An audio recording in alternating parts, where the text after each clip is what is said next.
اگر آپ نے ہمارا چینل سبسکرائب نہیں کیا براہ کرم سبسکرائب کر کے اس کار خیر میں حصہ بنیں۔ کوئی لفظ اپنے منہ سے نکالنے سے پہلے اس کو 3 دروازوں سے گزارے۔ یہی بات مولانا روم رحمہ اللہ نے بھی ارشاد فرمائی۔ فرماتے ہیں کہ کوئی لفظ اس وقت تک اپنی زبان سے مت نکالو جب تک اسے 3 دروازوں سے نہ گزار لو۔ سب سے پہلا دروازہ ہے سچ۔ ہم اپنے آپ سے یہ پوچھیں کہ جو میں بول رہا ہوں کیا وہ سچ ہے یا نہیں؟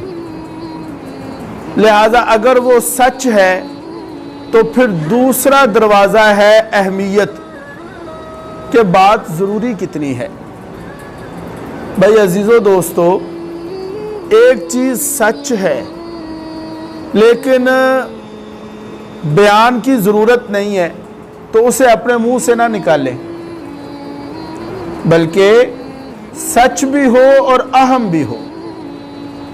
اور تیسرا دروازہ ہے مہربانی کا، کہ ہمارا لہجہ بھی نرم ہو، ہمارے الفاظ بھی نرم ہو۔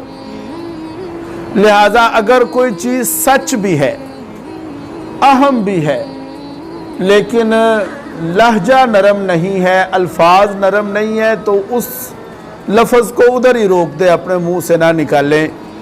اس لیے کہ عزیزو دوستو، کوئی بات کتنی ہی بڑی سچی کیوں نہ ہو، کوئی بات کتنی ہی زیادہ اہم کیوں نہ ہو، کوئی بات کتنی ہی زیادہ ضروری کیوں نہ ہو، اگر ہمارا لہجہ کرخت ہوگا، ہمارے الفاظ سخت ہوں گے تو وہ بات اپنا اثر کھو دے گی۔